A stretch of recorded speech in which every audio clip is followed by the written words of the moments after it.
You both have fans going directly on them.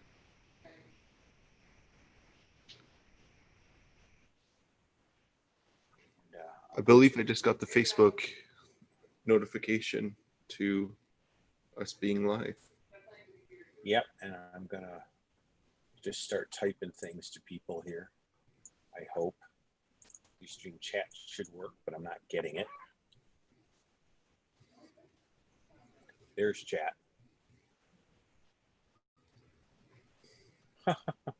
There's the chat. Okay.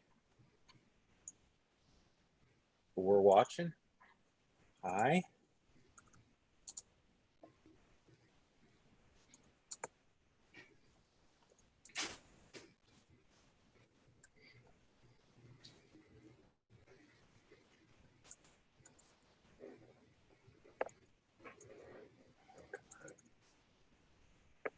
One thing I'm lousy at is typing.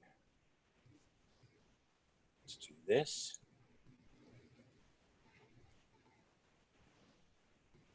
Okay, Periscope will not work tonight. That's okay. We should see about ready to start on the YouTube. Yep.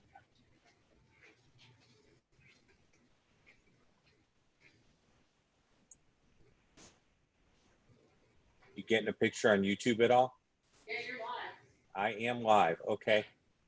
Well, I didn't see my chat come up. So, yep, I do see it.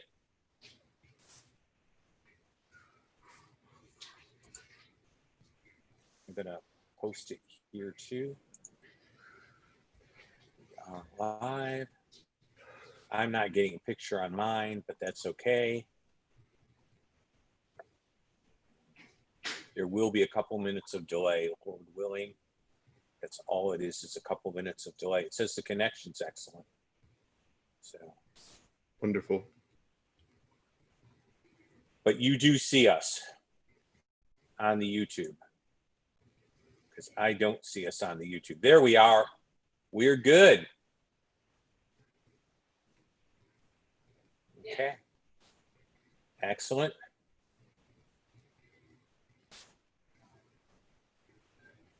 Okay. We've got 5 concurrent viewers. Enter and sign in, please. 6. So folks are here. Wonderful. I'm excited. There we go. I think I just got a message. Hey, Ramon is in the house. All right. Excellent. Let me just respond.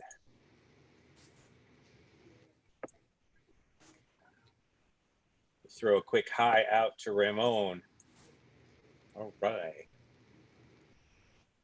Excellent. Okay.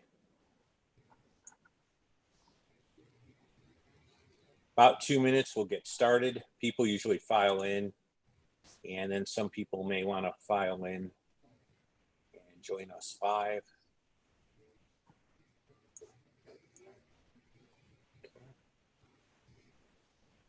Yeah.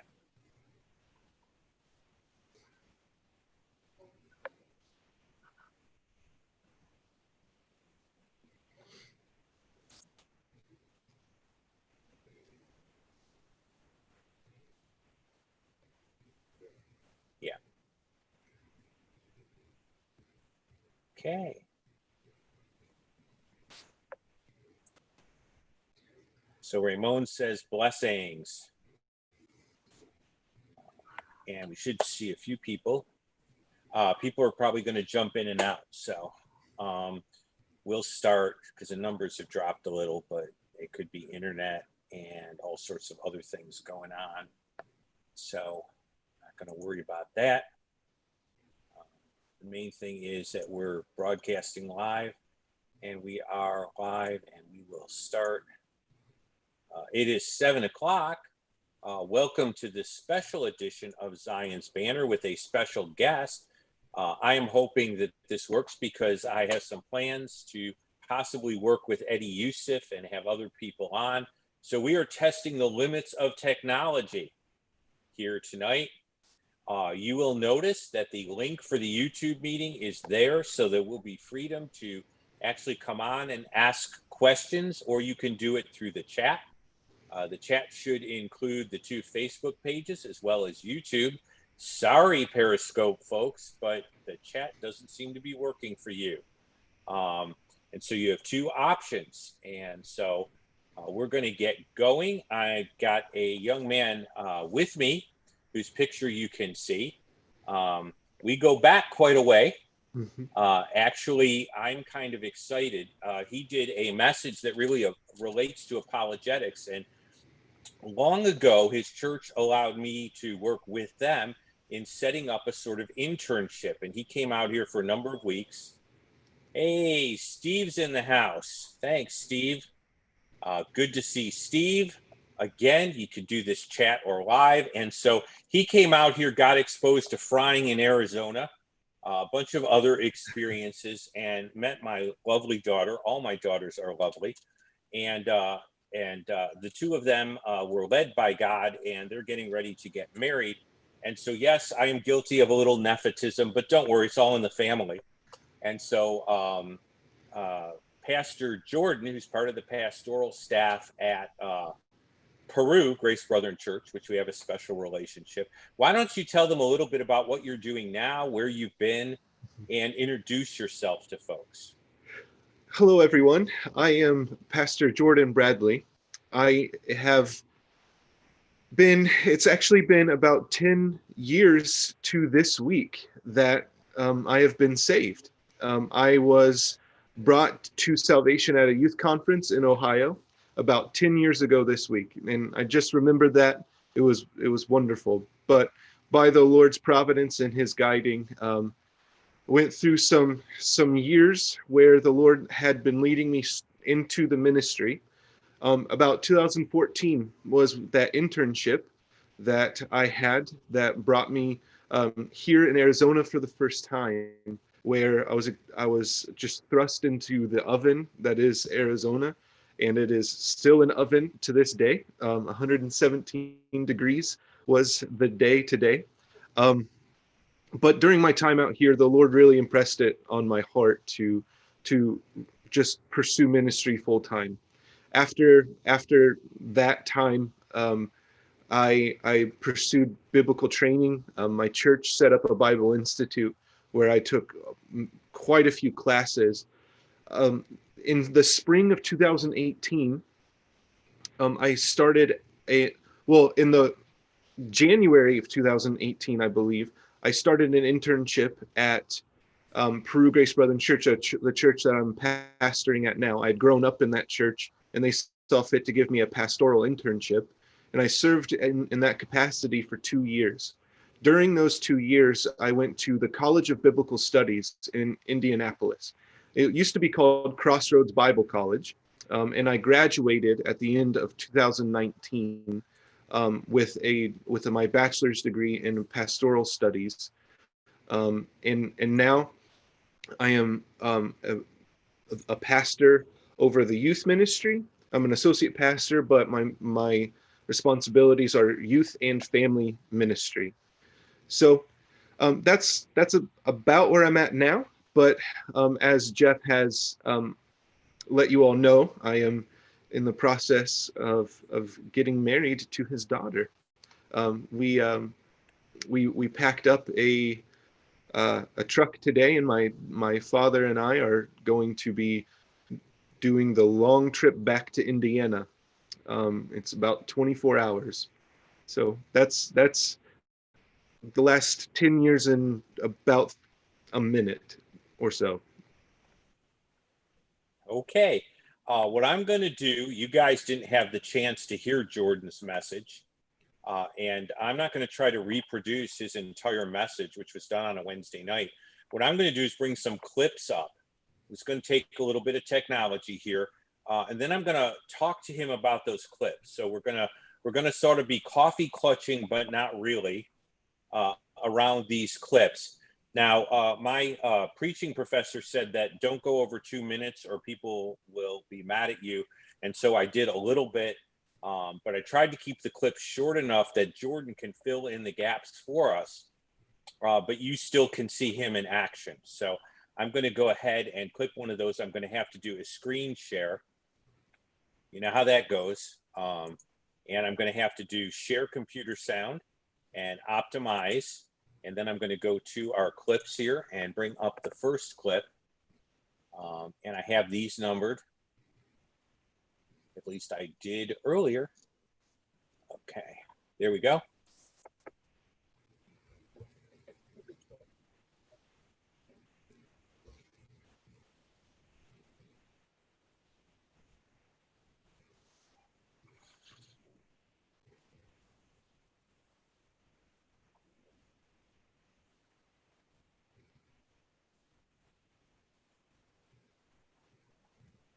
I'm not hearing these, Jeff.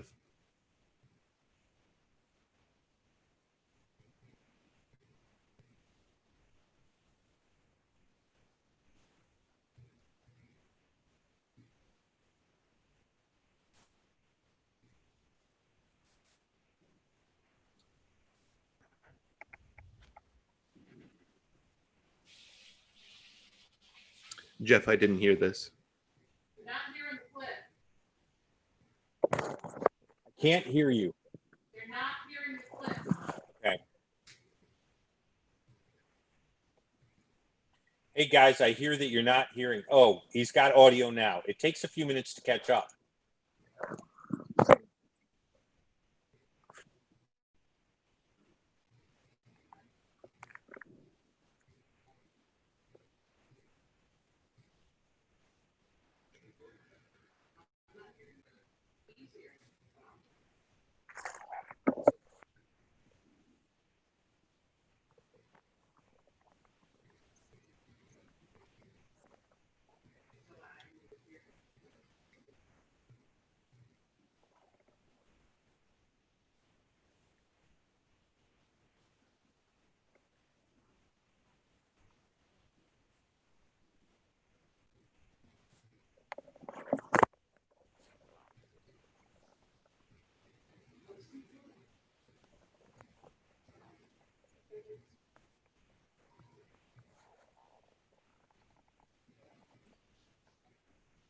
Are you getting sound now, Ma? I am not, no.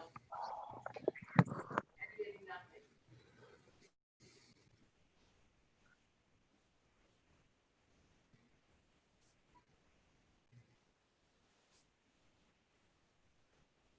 So just go on to discuss what was.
For both slaves and, here we go, women, they are people, so we have secured that right. Okay, I know what happened. So I'm going to go back. All of the triggers go off in our heads and in our minds about how evil this person could be. Because no one wants to be against justice. No one does. I just noticed something that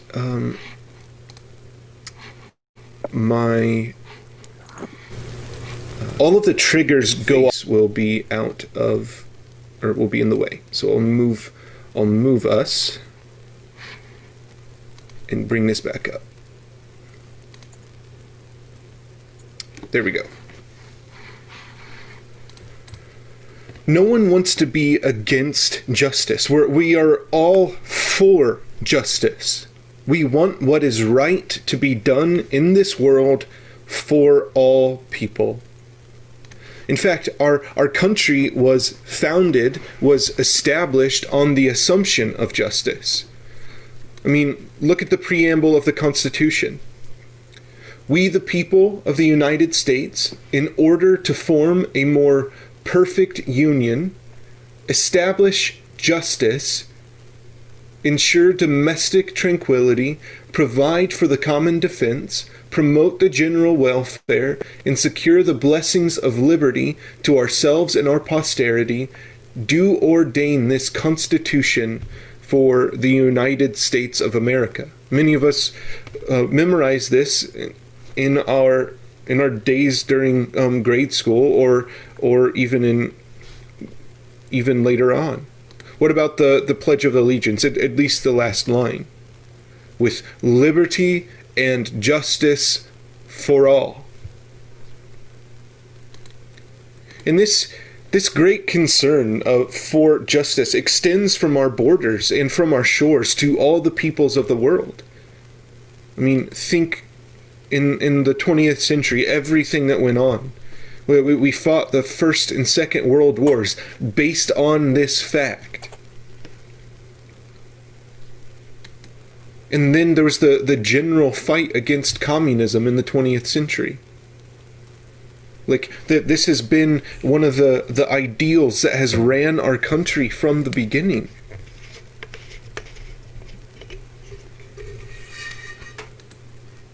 And we've not always been perfect. We know that. In fact, the Constitution assumes this. That line, in order to form a more perfect union.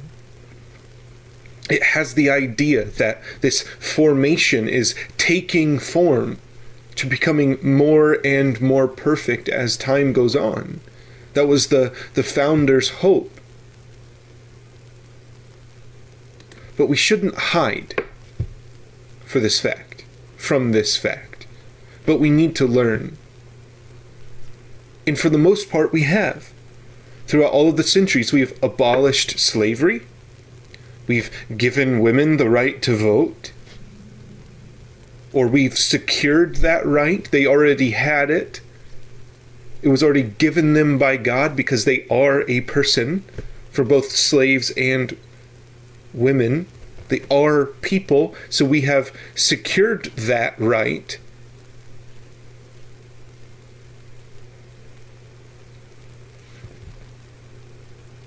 With Jim Crow laws, we've done away with them.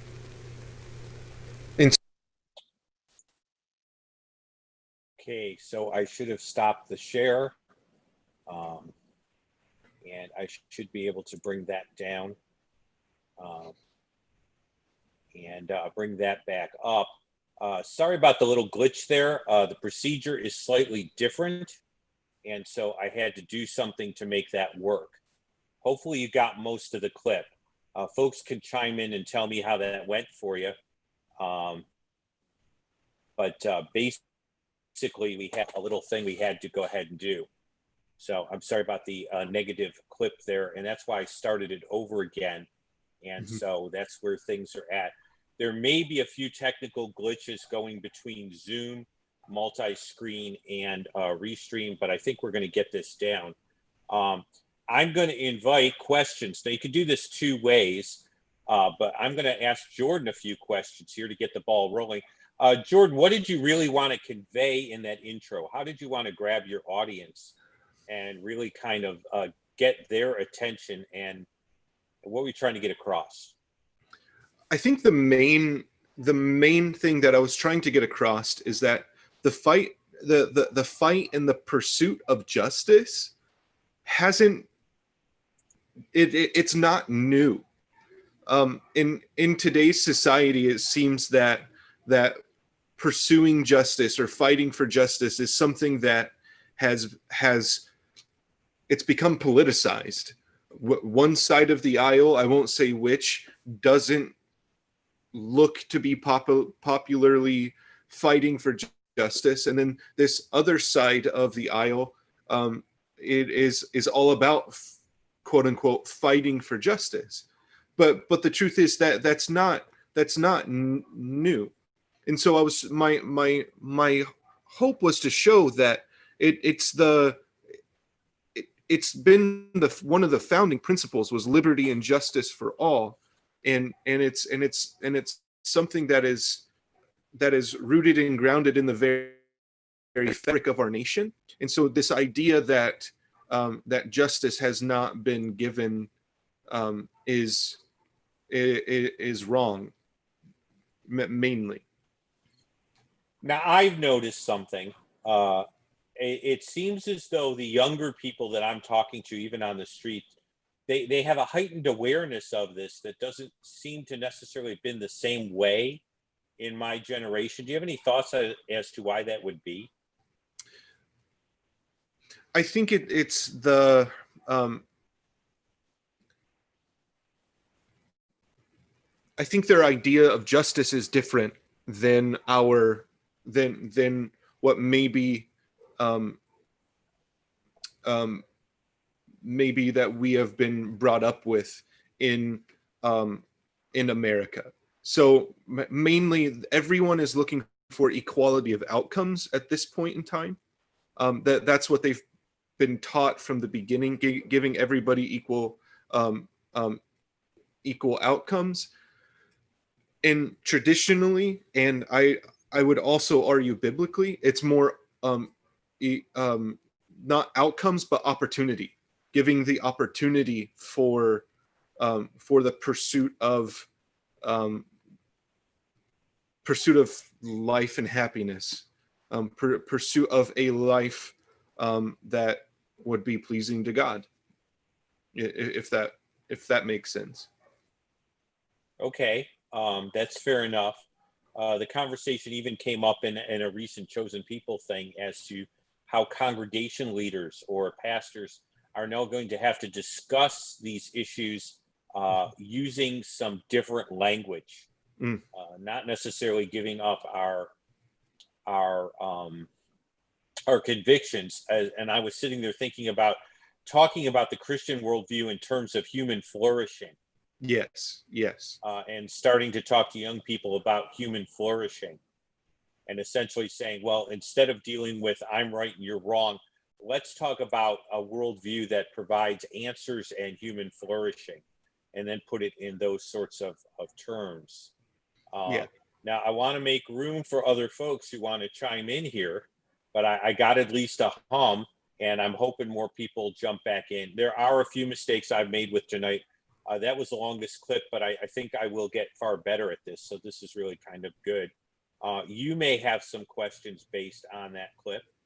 Can I add something about human flourishing? Mm-hmm. I've had really good conversations with a really good friend of mine about this concept of human flourishing, and I hope they're watching tonight. But the main issue is, how does a human flourish? And by whose standard does a human flourish?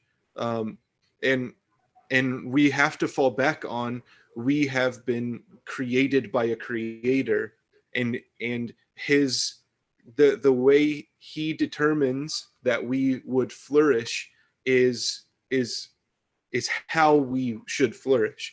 So human flourishing goes all the way back to the fact that we are created by a God who has set an order that in which we live.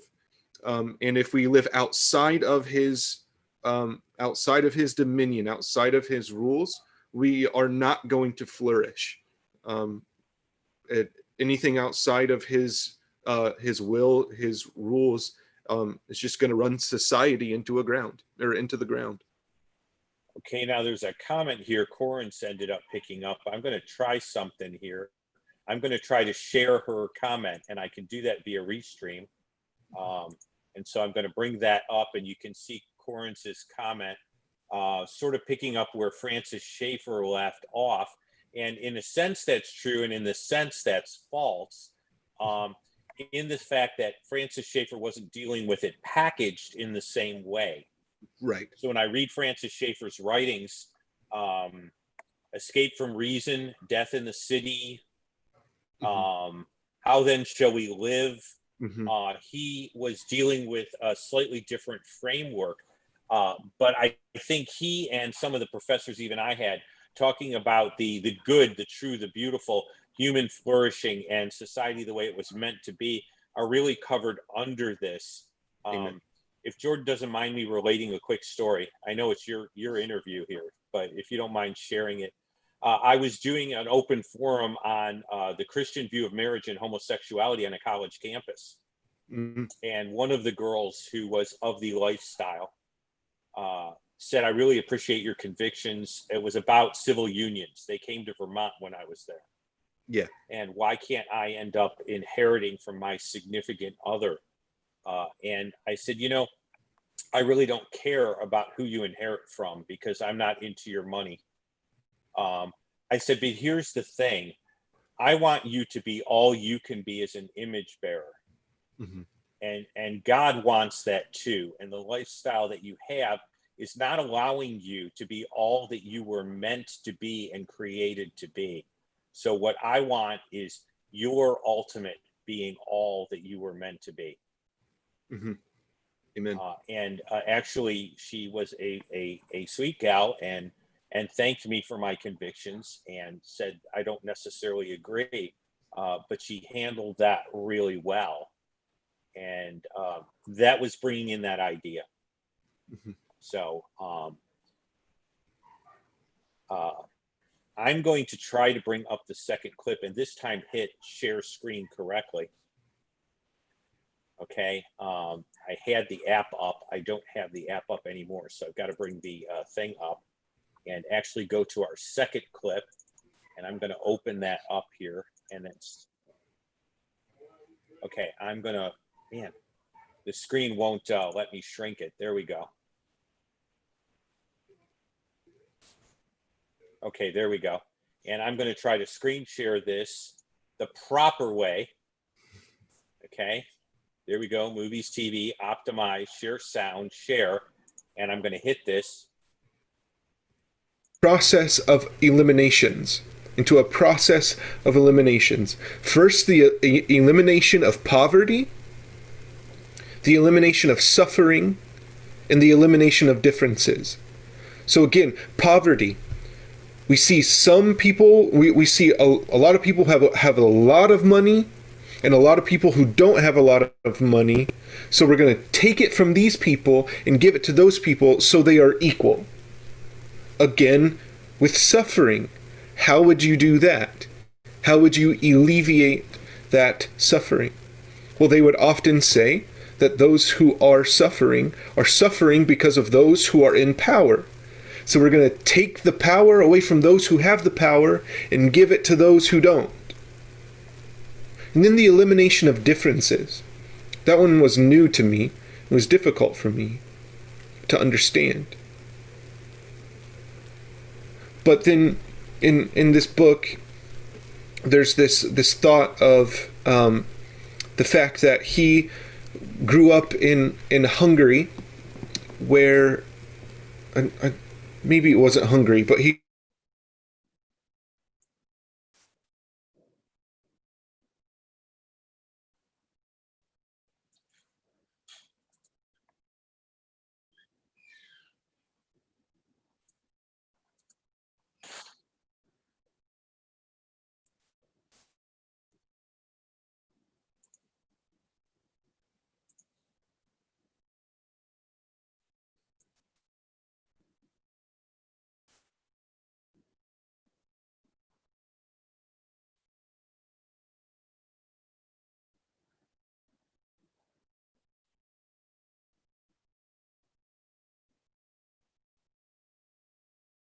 this man was a incredible piano player, incredible.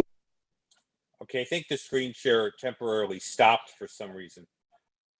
Okay, so I'm going to go on. Pianist,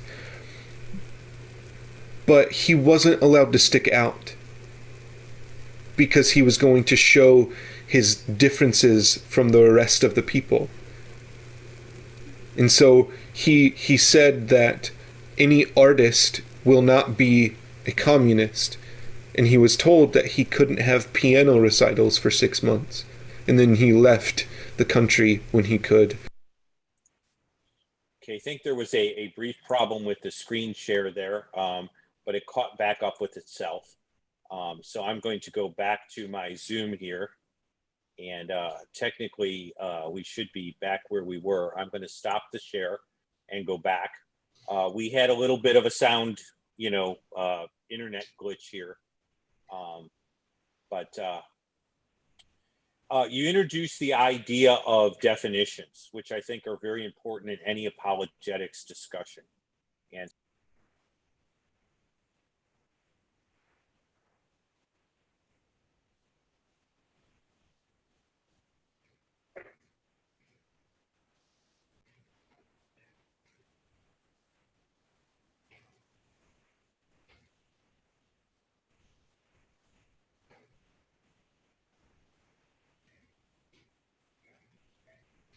I can't hear you.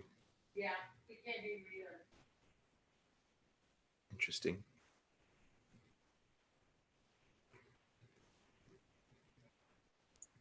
there we go. There we go. Now we go. Again, another little glitch along the highway. You introduced the idea of definitions. And so that's real important.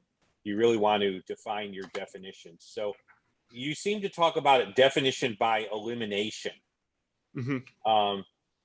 That doesn't mean we're eliminating definitions. So help us understand how that actually works for the person who is espousing this sort of cultural Marxism. Yeah. So in the sense of cultural Marxism, the main goal in cultural Marxism, they will call it social justice, which that term in the very simplest form looks great. We want justice in society, but to them, the social justice begins with elimination. They look at those who have. I'm going to use some Marxist terms here. They look at those who have and those who don't have, or the haves and the have-nots. And so the goal is to take from the haves and give to those who don't have. And so in cultural Marxism, they do this by elimination. So when they see poverty, they decide to, okay, we're going to eliminate poverty. And the way that they do that, rather than giving the opportunity for the impoverished to grow on their own, they take from those who are rich to give to the poor. It's like the modern day Robin Hood, right? And then it's the same with suffering. How do we eliminate suffering? Well, we see those who seem to be flourishing, take from them and give to those who aren't. So what justice becomes in social justice is it's becomes an injustice to those who aren't impoverished or suffering, or though if that makes sense. There's a couple of books that I have here that really help. In one, the book that I reference a couple times within that this lesson that you are pulling clips from is called Understanding the Times. It was literally my biblical worldview textbook in college, and it really opens up things from a biblical point of view. I wish I would have had the opportunity to find the the definitions where I pulled this elimination from. But justice, rather than being an overarching standard, now becomes defined by those who don't have. So if that makes any more sense. Well, I think that does make sense. I had somebody on. I was just going to ask Steve if he wanted to ask any questions or chime in, but he kind of disappeared from the window. So, but I'm glad he's here, and I hope he still is here. Not quite sure how all of that's working. You never quite know what's being watched and how things are being watched.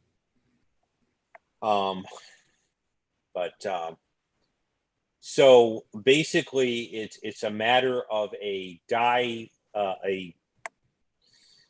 severing, putting people in two camps, pretty much around the haves and have-nots, and so it's a definition by exclusion, sort of in a sense, as opposed to a positive definition. Correct. And so that kind of is different. Now, why would that be different than having a definition by something? In other words, this is that. Because the definition is always changing at that point. Go ahead. Rather than having a definition of justice that governs both parties, it's a standardized definition of justice that governs both parties. Now justice becomes defined by those who don't have, in the sense of economic Marxism. It's the working class that determines what economic justice is, because they are now the ones that they don't own the business, so they declare that they are facing injustice because they don't own the business. And so when we bring it into cultural Marxism, those who are suffering some sort of oppression, we can put it that way, whether it poverty, suffering, or they're not as talented, they determine that they get to determine what justice is, rather than having an overarching standard of justice. And so that brings us to biblical justice. But if you want to, if you have any more questions before we go into that. Well, I want to get there. I kind of want to set the stage, and rather than use the clip, because we're having a good back and forth here, and I like this. Not that I want to rob people of seeing your message. In fact, I believe, is that on the Peru website? Yes, it's on the Peru Grace Brethren Church Facebook page. Actually, it's on my personal Facebook page. I'm sorry, I misspoke. Within the chat, you could go ahead and leave that for folks. I always give them resources. Okay. I always end up putting info in there. And when I see it on the chat, I can post it to the other folks in YouTube. I make a big point that if you're on my show, I tell people how I appreciate you. So for the folks that are YouTube chat, you'll see that come up. I'll post that for everyone else. But I want to talk about this thing of standards, because I think this is really important. Why would not applying the same standard to both parties be a problem? I mean, instinctively, I sort of know that, but you're talking to someone on the street, and he said, well, you guys have had all the privileges long enough. I mean, why shouldn't you experience what we, quote unquote, have experienced? Isn't it your turn to be looked down upon? Why should I care?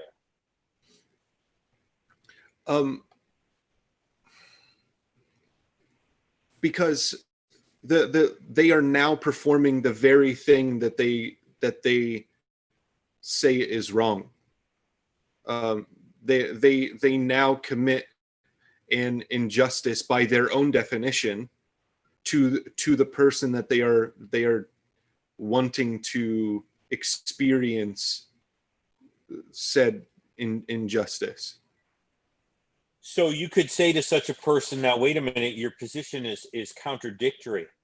While Yeah. you're claiming to desire justice, what you're really desiring is an advantage. Mm-hmm. Yes. And so you're really in contradiction to your own worldview. Yeah. It's a complete contradiction, because in a sense they're trying to switch positions. Now the thing is, as like desiring justice is necessary.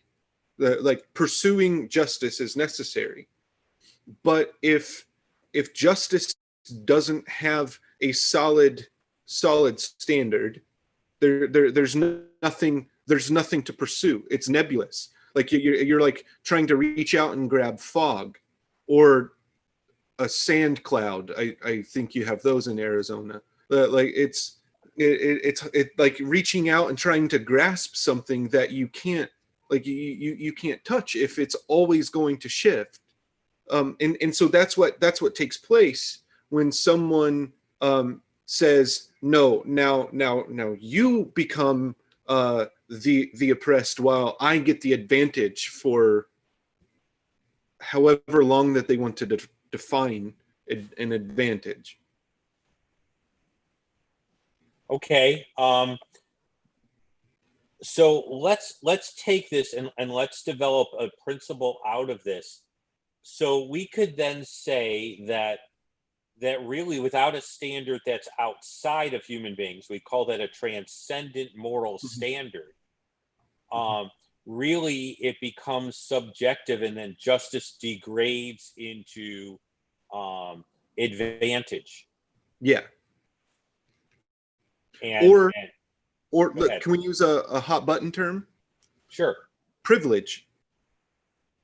Okay. Yeah, let's use that hot button term, because it's bantered around by the other side, quote unquote, by the side that is going on this. Okay, there was a really good point brought up here by Corinth. She says that their idea seems to be based on the assumption that all unequal gains are inherently ill-gotten, or at least those who have gotten them must disperse them indiscriminately. So Corinth is raising a really good point. Do you feel that there is an assumption that any gains that are gotten are ill-gotten? If I have something you don't, I obviously got it the wrong way. I mean, does that seem to figure into that mindset at all? Yeah, it does. Like, if there's any advantage given to anybody, if there's any privilege given to anybody, it has to be ill-gotten gains. But the idea of privilege now goes down into, am I like, let's say that they are ill-gotten gains, but I'm not the one that got them in a wrong way. It was 3 generations ago that all of my privilege was gotten. Let's say that my great grandfather owned a factory where there was child labor. And it was because of that child labor that the what do we call it? The financial implications, financial stability, the riches, the inheritance that would be mine in the future. Like, I got that on the back of children. Is that not ill-gotten gains? Well, yeah, but I didn't get it wrong. I didn't do it. I didn't do it in the wrong way. So what do I do with that? Do I punish myself for my great grandfather's sins? And I think you've raised something. We will get back to the biblical standard, but forgive me if I don't, doing a little exegesis here too, because this has come up a lot with certain groups that I've had to interface with. And interestingly enough, we've dealt with it in another show related to atonement. But Ezekiel deals with this kind of interesting sort of situation. He talks about the fact that the father shall not suffer for the children's sins, nor the children for the fathers, in the sense of judicially. Right. And so when I've dealt with this reparations thing, I've often said that, from a biblical standpoint, the Christian church the Christian is not responsible to give reparations for some wrong committed 14 generations earlier. Mm-hmm. The reason I bring that up is that the Hebrew Israelites like to say they follow the law until they want reparations. And then all of a sudden, the Mosaic law and Old Testament seem to disappear. Exactly. Now you raised a very important point, and let's get to it, because I know you've had a long day.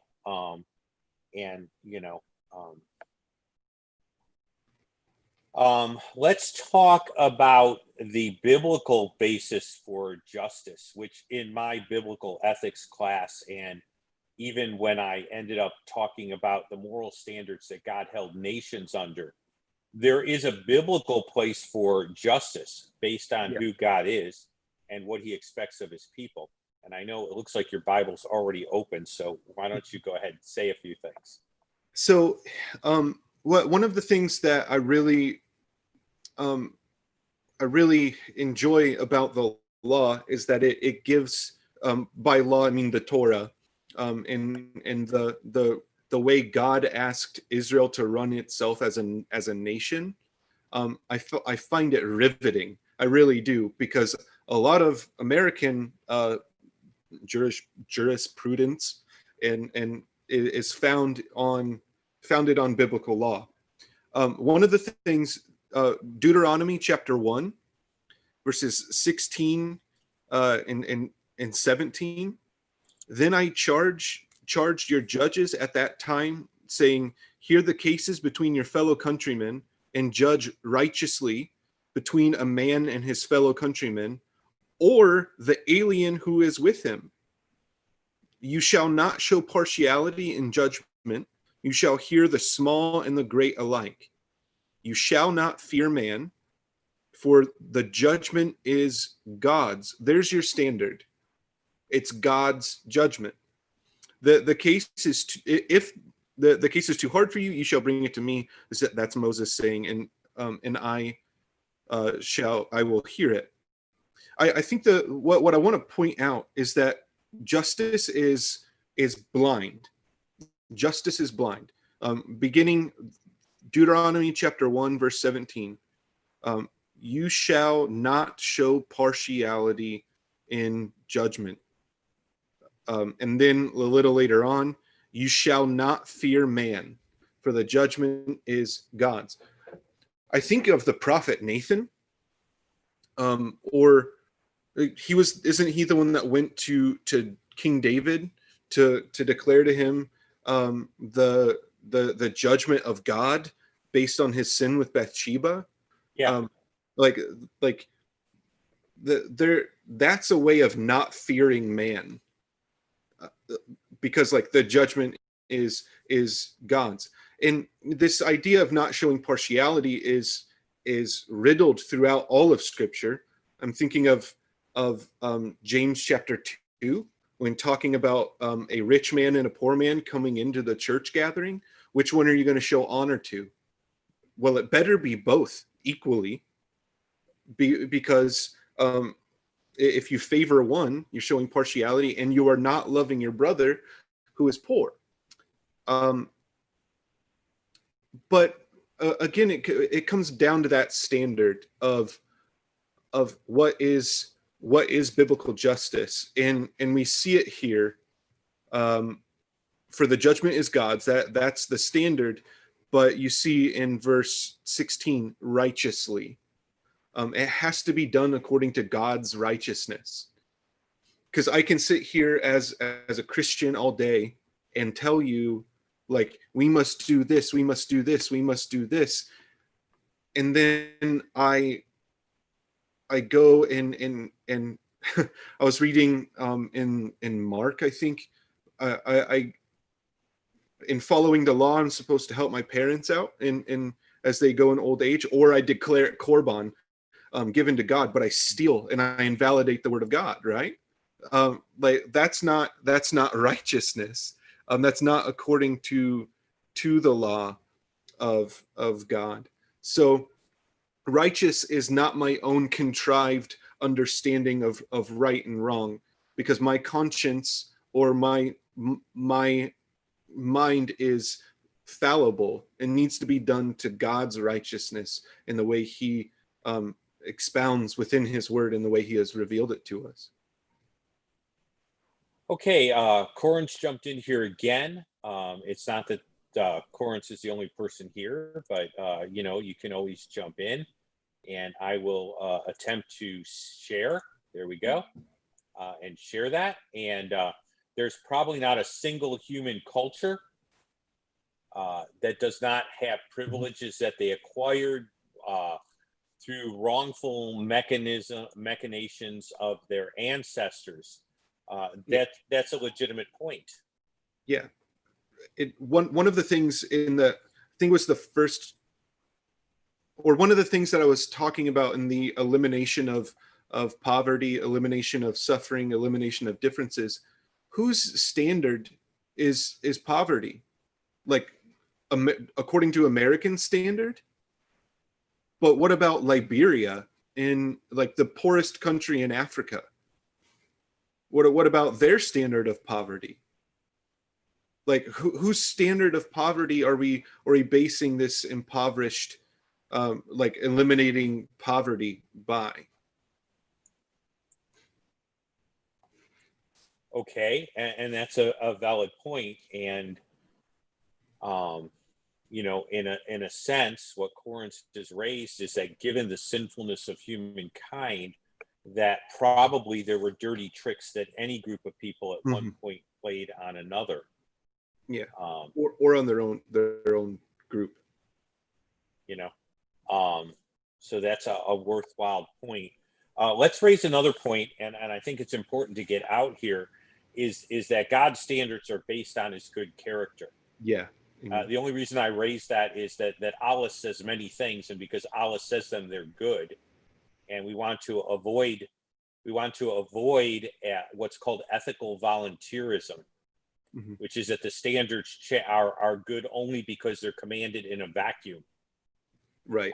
So the goodness that we're talking about, the beauty that we're talking about, are all essential to the character of God, and then built into his creation, and intended and built in relation to us based on who he is. Yeah, exactly. And you know, this comes up a lot. So in talking with my unsaved dad, I've had many great conversations lately, and we were talking about right and wrong, and I'm going to give you some things to respond to. I'll tell you how I responded to them, but they were along the line of a transcendent standard. My dad made the statement that anything constitutionally was right because we're a land of laws, and anything that was unconstitutional would be wrong. I mean, so whatever the law is would determine that. I think that I would say I can see where he gets that understanding from, but then go back to the Constitution once had legalized slavery. The Constitution had once allowed Jim Crow laws. So I would point out these things. The Constitution, I said it in my introduction of that video. The Constitution had once said that women don't have the right to vote. Like all of these things that the Constitution has once said. But just because the Constitution says that, it doesn't make it right. Now, also hear me say, I believe that we are a nation of laws, and then as citizens of this nation, we should follow the laws. And if they need to be changed, we have a constitutional system that allows those laws to be advocated for and to change them. So I'm not advocating for anarchy and rebellion. I'm just pointing. I just wanted to point out that the just because it's the Constitution, I don't think it can be determined to be the main standard by which we live. Which is essentially not quite the way I pointed it out, but I pointed out that even our founding fathers believed that certain truths were self-evident. They didn't need to be proven. My dad went after me on the same grounds of faith, and I said, Dad, even our founding fathers believed that some things were to be believed. Yeah, they were to be believed by faith. They were self-evident truths. They were axioms, like in geometry. Yeah, I think one of the words that we miss in the Constitution is that we secure these rights. We don't give rights; we secure them. So the rights and the standards are already evident, as you said, and so as a government and as a governing body, we don't give the right to worship. It's already a right that people have. It's the government's job to secure that, and by allowing it to take place as God intended.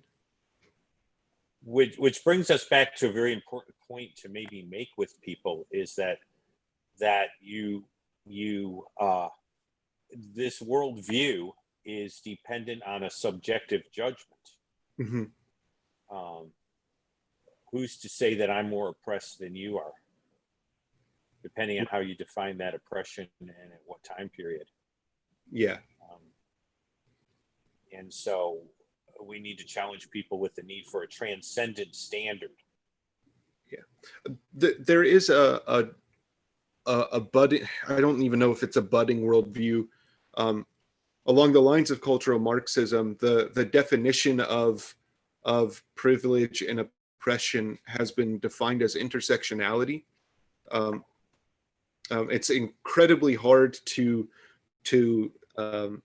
explain, as all vain philosophies are, because they are just as subjective and relative as anything. But in a sense, there is the man, the one who's on top. Like, he is the great oppressor, the one with all of the privilege. And as we have seen recently, that's defined as a straight white male Christian. Some people even add American.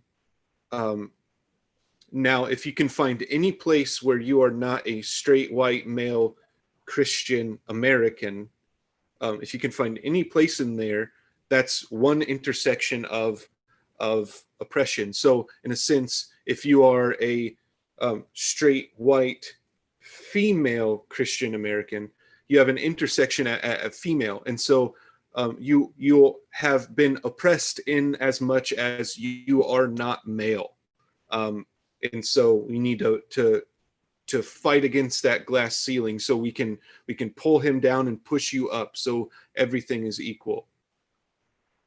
And then it goes on down the line. So that's the budding transcendent standard, but again, it's all from a place of envy, basically. Like, they have what I want, so I'm gonna make sure I go and get it. Okay, I'm glad you brought up transsectionality, because it really is running a lot of the dialogue in the background right now. Mm-hmm. And I see something called virtue signaling. Yep. You heard the term virtue signaling? That's Yep. why I put on a commercial and I try to look sympathetic, or, hey folks, you can get a little mad. I don't care what party you vote, but Nancy Pelosi putting on an African hat and dress in order to relate to Africans, as if somehow the African cap now makes her think that she understands African people better, because obviously, she's got the garb. I'm just saying that sort of virtue signaling, I'm proving that I really really feel for your oppression, so I'm a good person. Yeah. Sort of virtue signaling is becoming very popular. Yeah. There's another another thing that takes place, and I just lost my train of thought, so I'm sorry. I will turn that back over to you. Oh, that's okay. Your train will probably come back online again. And I want to keep in mind that Jordan is taking off with my sister stuff. I need to hop. Someone says they need to find a flow chart. I can kind of give you some of the flow chart. Women are more oppressed than men. Blacks are more oppressed than whites. Straight people are less oppressed than homosexual people. I don't know where the intersectionality occurs between those with gender identity and homosexuals. But I will let you know that the writer of the Harry Potter books is in trouble now, because feminists are less oppressed than LBGT. I can't even keep track of the letters now. Yeah. She's in trouble. Yeah, the train came back online. Okay. One of the virtue signaling thing, and one of the things that we have seen in politics recently is polling. Just notice how many different polls are being taken. We hear of the black polling, the black vote polling, the white vote polling, the white evangelical in Alaska polling. Like there's so many different things trying to figure out what each of these individualized little groups are trying to figure out, or are thinking and are gonna vote for. This is all that virtue signaling and intersectionality gives you, because you're trying to group people into their group identities, and base everything on those. It's just splitting people up into these groups. Well, and I've always resented the forms that we have to fill out, Mm-hmm. which say Caucasian. Mm-hmm. And I've always wanted to write other, because as somebody with a Semitic ancestry, I don't necessarily think I'm Swedish. In other words, I said it's unfair to take a Southern Italian person and say you're the same as a Swede simply because your skin color tends to be a certain shade. Right. Wow, we've got some great comments. Corinth's made a regression to hyper-tribalism. Mm-hmm. Which is a really interesting idea. And then the question is, mixed races are also a conundrum. What if I have a black mom who's truly oppressed and a white dad who's privileged? Then am I semi-privileged? Am I 50% privileged? How do I measure my intersectionality then? Yeah, I think you always go to the most oppressed part of your skin color. Okay. Yeah, you always default to the most oppressed, so you can show how much privilege you don't have. Oh, that's sort of unfair. What about the 50% privilege I inherit from my white father? I mean, shouldn't that be taken into account? He's what's holding you down. Oh, okay. I get it. I almost want to tease my sister Elizabeth here and ask if Aussies are more oppressed than Americans, but I won't do that tonight because that could get political. We actually have, and she does an incredible job. She did the meme you saw. Mm-hmm. You know. Thank you for that. You know, and so she's kind of out there, and it's probably a very different time in Australia. So it's sort of economics, but it's not economics. It's economics tied to ethnic, racial, situational, and Mm-hmm. gender differences. Mm-hmm. It's what we're kind of dealing with. Yeah, it's essentially trying to group people into as many categories as we can get them. What it tends to do is group people into categories and then make them fight. It's like putting it's like putting a bowl inside this tiny little box and poking it with prodding irons, say, like basically like saying this is how unprivileged you are, and then letting the bowl out, and then it's going to fight the other bowl that doesn't think it's as privileged, and that's essentially what happens. But this is the end game for the cultural Marxist. This is the end game for the Marxist, because what Marxism, the economic Marxism, was trying to bring is the utopian village, or utopian society, right?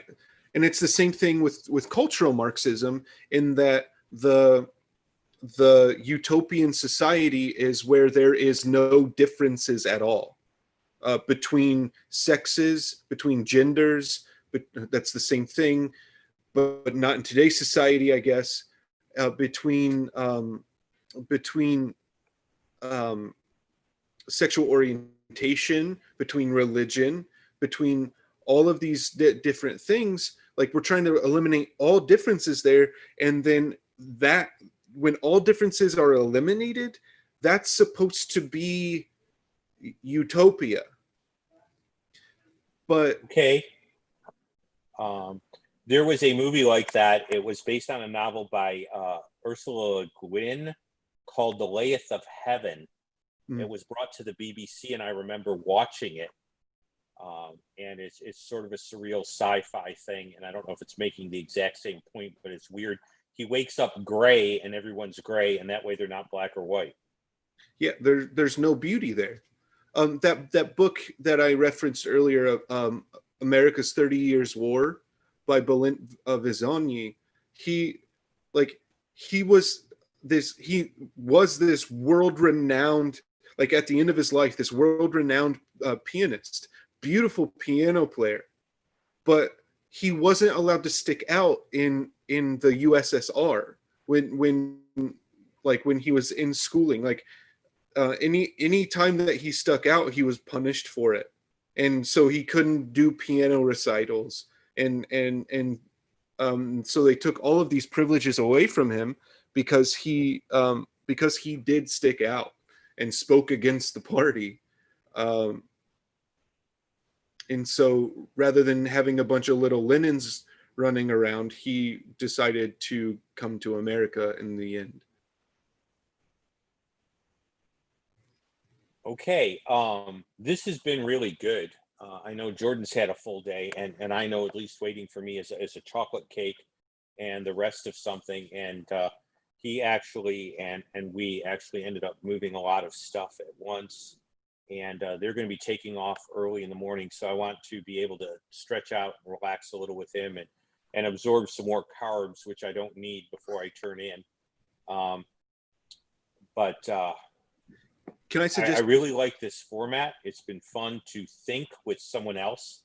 I'm always thinking with you guys, but it's fun to think with you guys and with someone else. And so this was really good. This doesn't end the discussion, but it gives you kind of a taste of what's going on and some of the stuff that's really hitting us, particularly here. Things have changed a lot very quickly. So I'm not cutting off. I'm going to let some other comments go. I'm going to let Jordan say some final thoughts and words. And he's got his Bible open. Corin says Marxism and postmodernism are more like ideologies of glorified and justified envy. I think that's a very good analysis. I do want to say one thing. Go to the passages. I do believe that there are still Jewish people. But when Paul talks about being neither free nor slave, Jew nor Gentile, what he's trying to get us to understand is that our identity is in Jesus. Mm-hmm. And one of my fears for this sort of virtual signaling and stuff is that if transsectionalism enters the church, the unity of the body of Christ could be affected. Mm-hmm. Also, our sanctification could be affected because it isn't my Jewishness that sanctifies me before God, or Jordan's background that sanctifies him before God. And so then we have, I am crucified in Christ, nevertheless not I, but he lives in me. And the life that I now live in the flesh, I live in faith in the Son of God who loved me and gave himself for me. Galatians 2:20, being written by a Jewish rabbi to a Gentile audience. And so I think that there's a shift away from the God-given identity that people have in the image of God, and then also the Christian has in Christ, to this subdividing of humanity.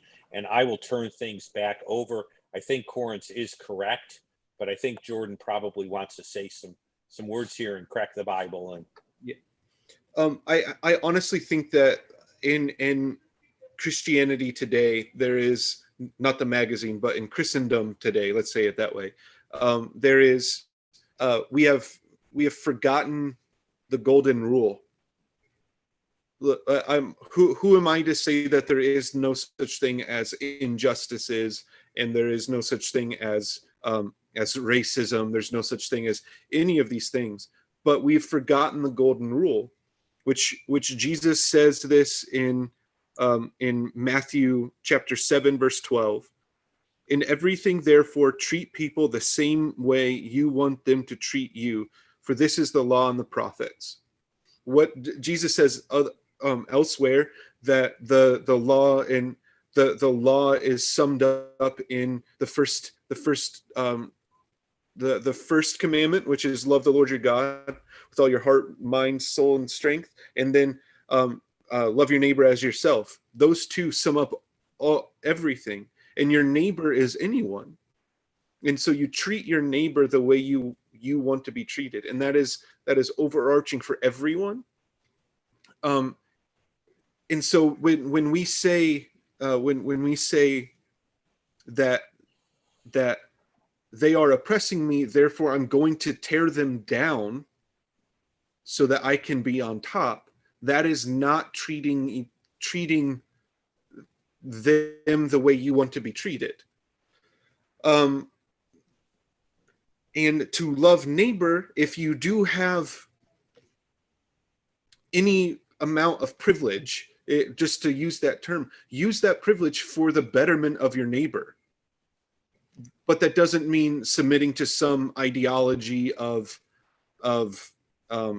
checking my privilege, walking around in kente cloth because I'm trying to identify with you.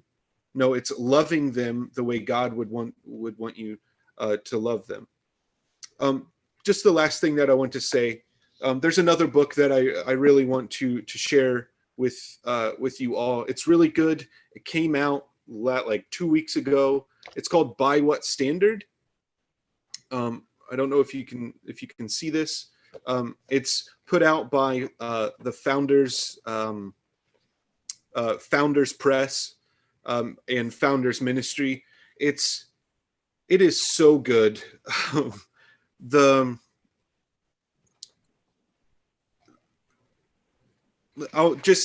point that I was trying to make earlier about the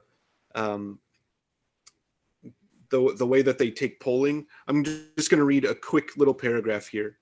When we talk about elections now, we don't talk about candidate A being ahead in the polls. We say candidate A is ahead with redheaded, left-handed, white people from the South, while candidate B is getting the vote of second-generation migrant workers with eczema.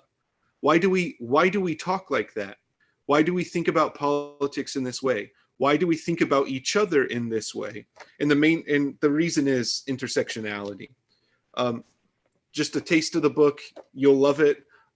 This has been my travel reading, and I know you will enjoy it as well. Excellent.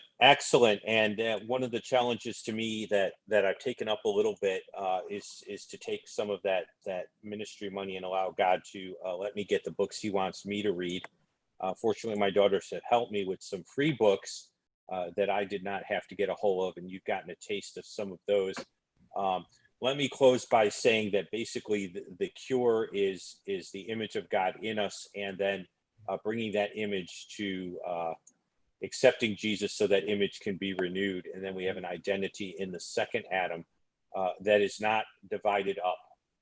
Amen. And that identity gives us the ability to accept our unique roles in life and our unique lots. And that helps us with envy, because we can believe that God has our best at mind. And if we don't have something, then he's probably allowing it, no matter how irksome it is to us.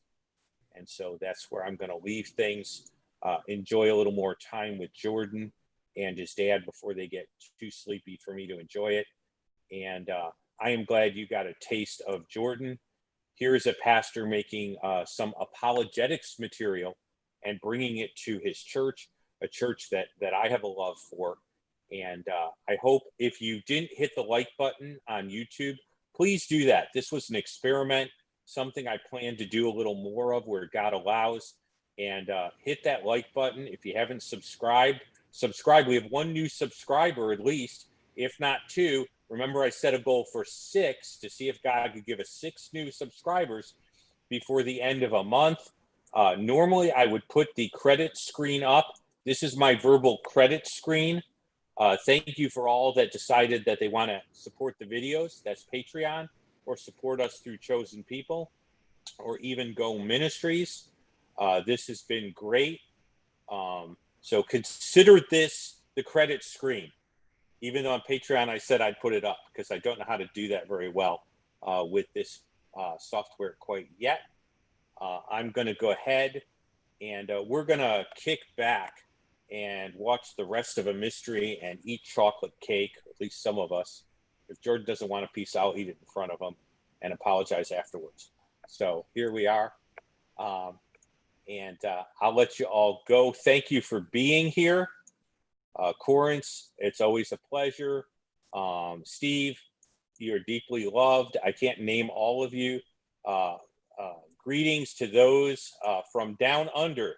Good day. And I'll see you all soon with another apologetics broadcast. Steve says, thank you, Jordan, and God bless. So you've already got introduced. Okay. Bye all.